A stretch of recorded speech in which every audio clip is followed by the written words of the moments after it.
ও, আপনি সেই ভাগ্যবান। আপনি যখন ওর এতই শুভাকাঙ্ক্ষী, তা আপনার দুটো চোখ থেকে একটা চোখ দিন না। আমি কি করে? আপনি যাকে ভালোবাসেন, আপনি যার মঙ্গল চান, চান নাকি তার জীবন থেকে হারিয়ে যাওয়া আলো আবার ফিরে আসুক আপনারই সাহায্যে? শুনেছি ভালোবাসার মানুষের জন্য মানুষ জীবন পর্যন্ত দিয়ে দেয়। একটা সিয়ানিয়া, এসব অবাস্তব কথা নিয়ে আলোচনা করে কোনো লাভ নেই। আমি বাপ হয়ে আমার চোখ আমার মেয়েকে দিতে পারবো না, তা ও তো। তাহলে আপনারা বরং কাগজে একটা বিজ্ঞাপন দিন।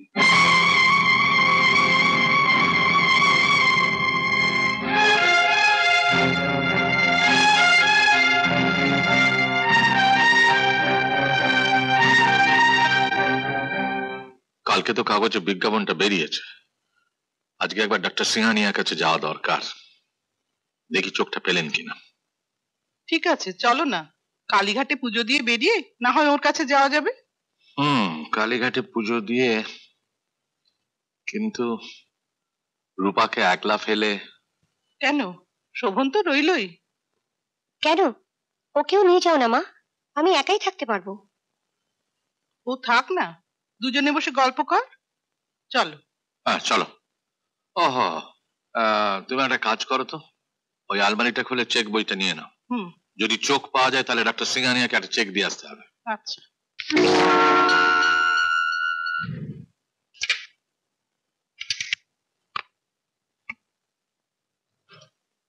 চলো চলো। চললাম রে রূপা, খোলা রইলো, যদি কিছু দরকার হয় ওকে বলিস। ঠিক আছে, আসি।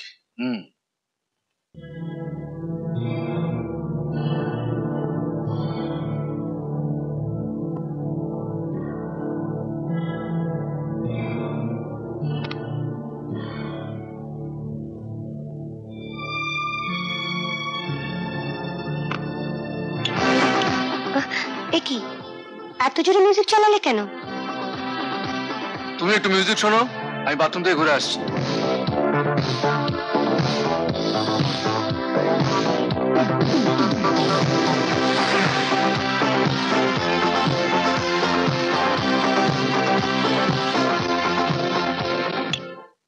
কে? আমি। বেশ তো শুনছিলাম, বন্ধ করলে কেন? শোনো, হঠাৎ একটা কাজের কথা মনে পড়ে গেছে। আমি টেপটা চালিয়ে দিয়ে যাচ্ছি, তুমি বসে বসে শোনো, আমি ততক্ষণ বাড়ি থেকে ঘুরে আসি। আমারও বাড়িতে একা থাকতে ভালো লাগছে না, তোমার যদি আপত্তি না থাকে তাহলে আমিও তোমার সঙ্গে একটু ঘুরে আসতে পারি। সত্যি তুমি যাবে আমার সঙ্গে? হ্যাঁ, আমার দৃষ্টি হারাবার পর ভেবেছিলাম তুমি আমাকে ছেড়ে চলে যাবে, কিন্তু তুমি চাওনি। সত্যি এতদিন আমি তোমাকে ঠিক চিনতে পারিনি। এখন এখন তোমার সঙ্গে কোথাও যেতে আমার কোনো আপত্তি নেই। চলো। দেখো দেখো, তুমি একটু বসো, আমি 1 মিনিটে একটা কাজ সেরে নিচ্ছি। ঘরে তো কেউ নেই। এই তো কিছুক্ষণ আগেই ছিল। আপনি একটু বসুন, আমি দেখছি। চলো না, বাইরে থেকে একটু ঘুরে আসি। না, আমি তো কিছুই দেখতে পাই না, ঘুরে আর কি করব? তার চেয়ে বাড়িতে চলো। বাড়ি যাবে? চলো। আমার পরিষ্কার মনে আছে এখানে আমি 50,000 টাকা রেখেছিলাম। তুমি ভালো করে আরেকবার দেখো, যাবে কোথায়? কি ভালো করে দেখবো? ভালো করে দেখো। এনেছিস? কি ব্যাপার, এত চেঁচামেচি কেন বাবা? আলমারি থেকে তোর বাবার 50,000 টাকা চুরি গেছে। সে কি? আমরা ঘন্টাখানেকের জন্য বেরোলাম, আর এর মধ্যে? এরা বেরিয়ে যাবার পর আর কেউ এসেছিল? হ্যাঁ, শতদল বাবু। শতদল? কখন এসেছিল? এই তো কিছুক্ষণ আগে। উনি দিদিমণি খোঁজ করছিলেন, আমি ওনাকে ঘরে বসিয়ে দিদিমণি কোথায় গেছে জানতে নিচে গিয়েছিলাম। একে ওকে জিজ্ঞেস করতে একটু দেরি হয়ে গেছিল, ফিরে এসে দেখি উনি চলে গেছেন। আমি পুলিশে ফোন করব। যদি থানায় ফোন করো তাহলে অফিসারকে বলবে ওকে যেন প্রথমে আমার কাছে নিয়ে আসে। অনেক বড় বড় কথা বলেছিল ও আমায়, ওর সঙ্গে আমারও কিছু বোঝাপড়া আছে। শতদল বাবু আছেন? না।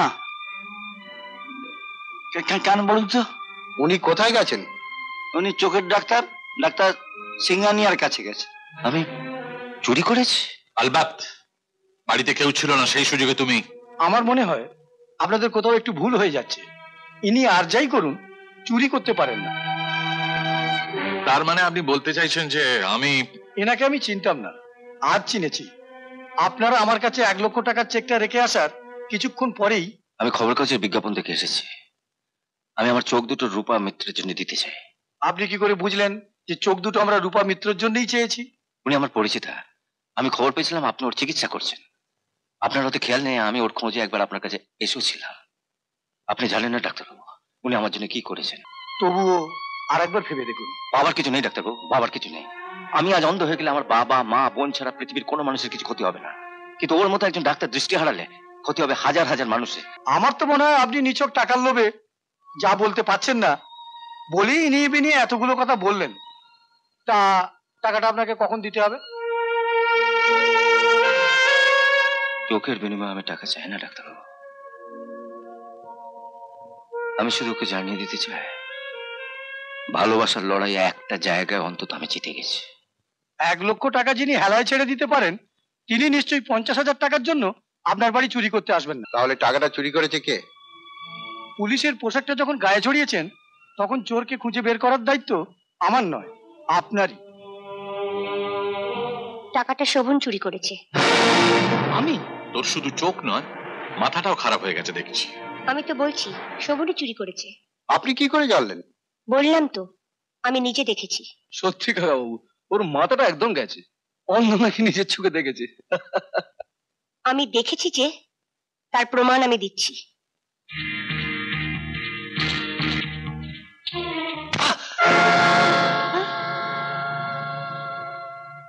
এখন বুঝতে পারছো আমি অন্ধ নই? অন্ধ হলে তোমার গালটা কোথায় দেখতে পেতাম না। রূপা, মা, মা, তুই তুই সত্যি দেখতে পাচ্ছিস মা? হ্যাঁ মা, তুই সত্যি দেখতে পাচ্ছিস? আমি দেখতে পাচ্ছি। হ্যাঁ, দেখতে পাচ্ছি। প্রথমবার অপারেশনের পর নার্সিংহোমে যখন ওর চোখের বাঁধনটা খুলি আমি দেখতে পাচ্ছি, আমি দেখতে পাচ্ছি ডাক্তারবাবু। আপনার বাবাকে ডেকে নিয়ে আসি। দাঁড়ান, বাবাকে ডাকবেন না। ডাকবো না? না, আমি আমি কিছুদিন সবার কাছে অন্ধ সেজে থাকতে চাই। তাই আমার কথা মতো ডক্টর সিংহানিয়া শোভনকে বলেছিলেন ওর দুটো চোখ থেকে একটা আমায় দিতে। শুনে তো আটকে উঠেছিল। বাবার ধারণা ওনাকে আমায় খুব ভালোবাসে। শোভনের পরীক্ষা হয়ে গেছিল, বাকি ছিল শতদল। চোখ চাই বলে কাগজে ডাক্তারবাবুকে দিয়ে একটা বিজ্ঞাপন দেওয়ালাম। আমার কেন জানি বিশ্বাস ছিল বিজ্ঞাপন দেখে শতদল নিশ্চয়ই আসবে। আর চুরিটা? শোভন তো জানে আমি অন্ধ, তাই আমার সামনে বাথরুমে যাবার নাম করে আলমারি খুলে টাকাগুলোও নিল। বেচারা। টাকাটাও কোথায় রাখে সেটা দেখার জন্য ভালোবাসার ভান করে ওর সাথে ওর বাড়িতে গেলাম। চলুন দেখিয়ে দিচ্ছি বাবার হবু জামাই টাকাটা কোথায় রেখেছে।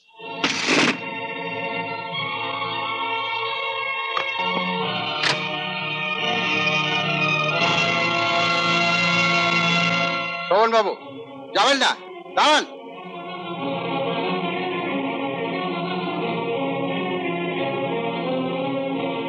এখন যেতে পারি? নমস্কার। দাঁড়াও, শোভন টাকা চুরি করেছে, ওকে পুলিশ অ্যারেস্ট করলো। তুমিও ছাড়া পাবে না, তুমিও চুরি করেছো।